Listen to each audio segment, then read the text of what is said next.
Les précédents bull market nous ont fait comprendre à quel point les blockchains jouaient un rôle important dans la hausse des crypto-monnaies qui sont listées en leur sein. On a eu énormément d'exemples au bull market précédent et il est possible que nous en ayons encore des cas similaires au bull run prochain.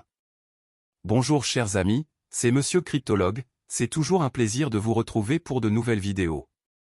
Le point commun entre le Shiba Inu, Floki, Arriva ou encore Raka se trouve au niveau de la blockchain. En effet, ces cryptos ont explosé lors du précédent marché haussier en entraînant une grosse hausse des prix dus aux pompes du BNB et de l'Ethereum. Dans la vidéo d'aujourd'hui, nous verrons comment les crypto-monnaies ERC20, c'est-à-dire les crypto-monnaies du réseau Ethereum, pourraient pomper suite à ce qui devra se passer avec les prix de l'Ethereum au bull run prochain.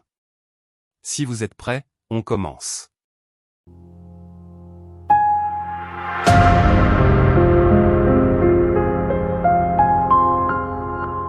Le bull run sera la période la plus attendue par les investisseurs et toute personne désireuse de se faire suffisamment de profit se doit d'être près des périodes baissières. Les crypto-monnaies du réseau Ethereum ont toujours été très convoitées par les holders au fil du temps. Les crypto-monnaies rattachées à une blockchain ont souvent tendance à suivre les prix de la crypto native de cette blockchain puisqu'elles sont échangées à partir de cette dernière. Par exemple, la crypto-monnaie native de la blockchain BNB Chain est le BNB encore appelé Binance Coin. Étant donné que les cryptos BEP20 sont affiliées au BNB puisqu'elles sont souvent échangées avec ce dernier, alors le prix du BNB aura un impact considérable sur ces crypto-monnaies affiliées. Par exemple, Baby Dogecoin étant une crypto-monnaie BEP20, si le BNB est en hausse, il y a de bonnes chances que Baby Doge le soit également. C'est pareil pour les crypto-monnaies du réseau Ethereum dont nous voulons parler aujourd'hui.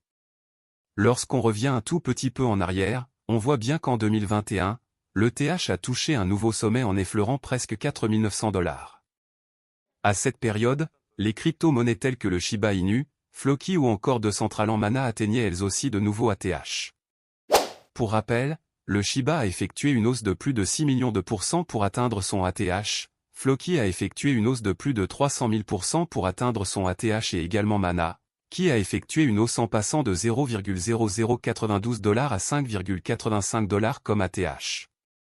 Lorsqu'on observe sur CoinGecko, le niveau de prix le plus élevé, c'est-à-dire le ATH de la plupart des crypto-monnaies ERC20 qui ont vu le jour avant le bull run de 2021, se situe au mois de novembre 2021 ou vers la fin du mois d'octobre. Novembre 2021 fut la période où le monde crypto avait atteint un très gros volume d'échanges qui s'élevait à plus de 3 000 milliards de dollars presque chaque jour. Ce fut à la même période que beaucoup de holders devinrent millionnaires en crypto. Vu que le marché financier refait toujours les mêmes mouvements mais avec parfois beaucoup plus de force notamment à cause de la liquidité injectée, je pense pour ma part que nous devrons sans doute assister à la plus grande hausse du marché au bull market prochain. Les analystes se sont accordés à dire que le TH devrait atteindre les 10 000 $ pendant que le Bitcoin lui, il sera à plus de 100 000 $. On peut tous s'attendre à ce que les cryptos ERC20 prennent beaucoup de valeur au bull market prochain si jamais le TH effleure les 10 000 $. Comment pourra-t-on évaluer les prix crypto tels que le Shiba Inu, Floki, Pepecoin, Mana ou encore Chainlink? Nul ne peut le savoir pour le moment. L'Ethereum est une crypto-monnaie très appréciée surtout par les grosses baleines à cause de la sécurité élevée et le fonctionnement très complexe de sa blockchain.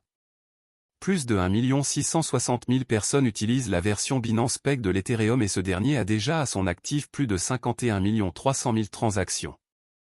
Faut-il se tourner vers les jetons ERC20?